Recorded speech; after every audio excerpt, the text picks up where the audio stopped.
यदि आपके पास saving account है तो इस वीडियो को ध्यान से देखना, क्योंकि 1 अप्रैल 2026 से इंडिया में ऐसे फाइनेंशियल चेंजेस आए हैं जो डायरेक्टली आपकी डेली लाइफ को इम्पेक्ट करते हैं। और आरबीआई और फाइनेंस मिनिस्टर ने मिलकर ऐसे ऐसे रूल्स लागू किए हैं जो आपकी जेब से पैसे निकालने से लेकर आपकी सोशल लाइफ सब कुछ इम्पेक्ट करेंगे। यूपीआई पेमेंट से लेकर एटीएम चार्जेस तक सब कुछ चेंज हो गया है। और कमाल की बात तो यह है कि 90% लोगों को ये चीजें पता ही नहीं। तो आज के इस वीडियो में हम बात करने वाले हैं 7 ऐसे फाइनेंशियल चेंजेस के बारे में जो आपके पैसे पर डायरेक्टली इफेक्ट डालने वाले हैं। तो वीडियो को एंड तक जरूर देखना बिना एक भी पॉइंट मिस किए। यदि आपने वीडियो को स्किप किया तो हो सकता है आपके पैसों का नुकसान हो जाए। और यदि चैनल पर नए हो और अभी तक सब्सक्राइब नहीं किया तो पहले चैनल को सब्सक्राइब कर लीजिए, क्योंकि इस चैनल पर आपको स्टॉक मार्केट और फाइनेंस से रिलेटेड वीडियोज मिलती रहेगी।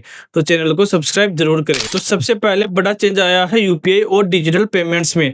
आरबीआई ने कहा है कि अब ओटीपी सिक्योर नहीं रहा, इसलिए मल्टी फैक्टर ऑथेंटिकेशन मैंडेटरी हो गया है। मतलब ओटीपी के साथ एडिशनल वेरिफिकेशन भी होगा, क्योंकि साइबर फ्रॉड केस बढ़ रहे हैं, इसलिए सिक्योरिटी टाइट की गई है। तो ये एक बड़ा बदलाव है यूपीआई और ऑनलाइन पेमेंट्स में, जो कि लोगों के लिए एक अच्छा चेंज है, क्योंकि अब साइबर फ्रॉड जैसी केस कम हो जाएगी। दूसरा एक बड़ा चेंज है कि आपने देखा होगा कि एटीएम के बाहर क्यूआर कोड स्कैन करके यूपीआई से कैश निकालने का ऑप्शन होता है और लोग निकालते भी है। अभी तक यूपीआई से विड्रॉल फ्री था, मतलब इसकी ट्रांजेक्शन को काउंट नहीं किया जाता था। लेकिन अब हुआ क्या है कि जैसे आपको 5 फ्री एटीएम विड्रॉल मिलती है आपके बैंक द्वारा, तो आपने 5 बार कार्ड से पैसे निकाल लिए और फिर बाद में यूपीआई से निकालने लग गए, जिस पर कोई चार्ज नहीं लगता था। लेकिन अब से यदि आपके पास 5 फ्री विड्रॉल है और यदि आपने 3 बार तो एटीएम से पैसे निकाल लिए और फिर 2 बार क्यूआर स्कैन करके यूपीआई से पैसे निकाल लिए, तो भाई साहब आपकी लिमिट पूरी हो गई है, क्योंकि अब से क्यूआर स्कैन करके यूपीआई से पैसे निकालना भी फ्री लिमिट में ही काउंट होगा। यदि आपकी लिमिट पूरी होने के बाद आप चाहे यूपीआई से पैसे निकाले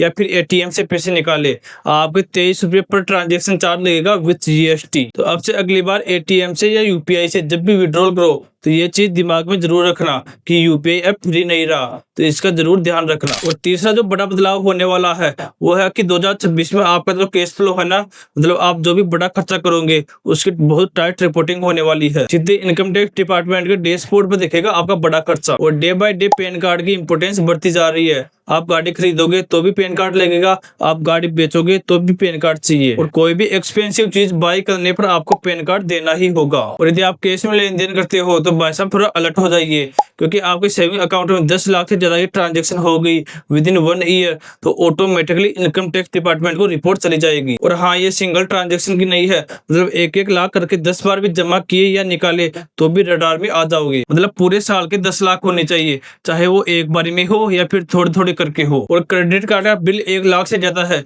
और यदि आपने कैश में भरा है तो भी रडार में आ जाओगे। मतलब कुल मिला के बात यह है कि कैश को गवर्नमेंट डिस्करेज कर रही है, मतलब कैश में लेन देन नहीं होनी चाहिए। इसका सॉल्यूशन यह है कि जो भी बड़ी ट्रांजेक्शन हो तो उसका प्रूफ रखो, इनकम टैक्स डिपार्टमेंट नोटिस भेजे तो उसका जस्टिफिकेशन रेडी रखो। और अब बात करते हैं फोर्थ बड़े बदलाव की, लेकिन ये थोड़ा डरावना है, क्योंकि अप्रैल 2026 से इनकम टैक्स डिपार्टमेंट के पास ऑथोरिटी है कि वो आपके बैंक स्टेटमेंट के साथ साथ आपकी सोशल मीडिया प्रोफाइल भी चेक कर सकते हैं। क्योंकि यदि इनकम टैक्स डिपार्टमेंट को लगा कि कुछ छुपाया जा रहा है तो वो वेरिफिकेशन के लिए आपकी सोशल मीडिया प्रोफाइल से भी चेक कर सकती है। क्योंकि मान लीजिए आपने 15 लाख के आईटीआर भरी और इंस्टाग्राम पर 5 करोड़ की गाड़ी पोस्ट कर रखे हो और हर 2 से तीसरे महीने इंटरनेशनल ट्रिप करते हो, तो इनकम टैक्स डिपार्टमेंट आपके बैंक डेटा के साथ सोशल मीडिया प्रोफाइल भी मैच करेगा कि इतने पैसे आ कहां से रहे हैं। क्योंकि आईटीआर तो 15 लाख का भरा है और खर्चा करोड़ों में कर रहा है, तो आपको बिना पूछे नोटिस आ जाएगा। तो 2026 में आपकी सोशल मीडिया प्रोफाइल आपका टैक्स डॉक्यूमेंट बन चुका है,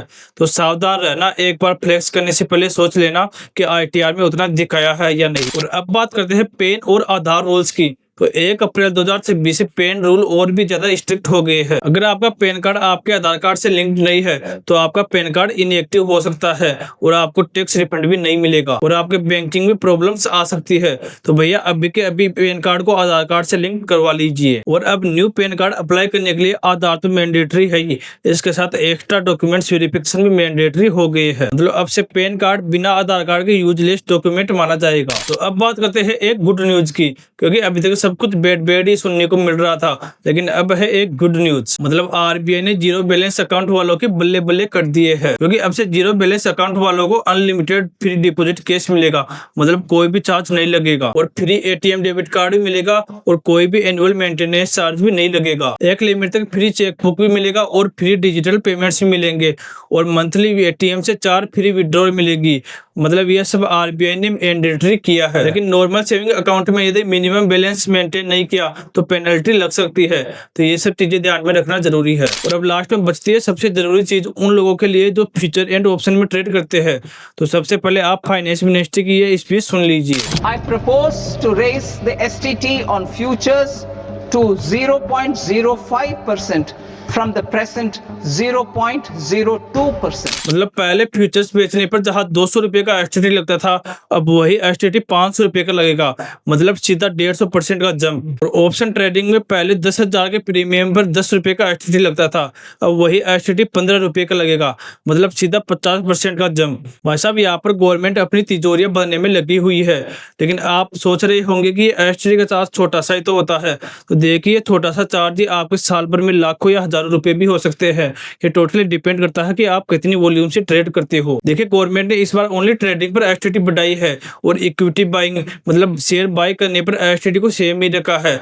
मतलब गवर्नमेंट भी चाहती है कि आप ट्रेडिंग कम और इन्वेस्टिंग ज्यादा करें, जिससे आपके लॉस कम हो। तो यदि आप इन्वेस्टिंग स्टार्ट करना चाहते हैं या फिर अभी इन्वेस्ट करने की सोच रहे हैं, क्योंकि अभी मार्केट ऑलरेडी अच्छा खासा करेक्ट हो चुका है, तो अभी बेस्ट टाइम हो सकता है इन्वेस्टिंग के लिए। दोस्तों, आज की इस वीडियो में हमने बात की 7 ऐसे फाइनेंशियल चेंजेस के बारे में जिनका सीधा इंपैक्ट आपकी डेली लाइफ पे होगा। कौन कौन से? तो सबसे पहले हमने बात की थी कि मल्टी फैक्टर ऑथेंटिकेशन मैंडेटरी होगा ऑनलाइन पेमेंट्स के लिए। फिर दूसरा पॉइंट हमने डिस्कस किया था कि अब से यूपीआई ट्रांजैक्शन भी एटीएम की फ्री लिमिट में ही काउंट होगी। और तीसरी हमने बात की थी कि सेविंग अकाउंट में 10 लाख की ज्यादा की लेन देन से इनकम टैक्स डिपार्टमेंट को रिपोर्ट जाएगी। और फोर्थ पॉइंट हमने डिस्कस किया था कि आपकी सोशल मीडिया प्रोफाइल आपके बैंक डेटा से मैच होनी चाहिए। और फिफ्थ पॉइंट था कि आपका पैन कार्ड आपके आधार कार्ड से लिंक्ड होना चाहिए। और सिक्स्थ पॉइंट थी एक good news zero balance account वालों के लिए। और लास्ट में हमने डिस्कस किया फ्यूचर एंड ऑप्शन ट्रेडिंग के न्यू टेक्स के बारे में। तो दोस्तों, यदि इन्फॉर्मेशन वैल्यूएबल लगी तो वीडियो को लाइक और चैनल को सब्सक्राइब जरूर करें और इस वीडियो को अपने फ्रेंड सर्कल में शेयर जरूर कीजिएगा,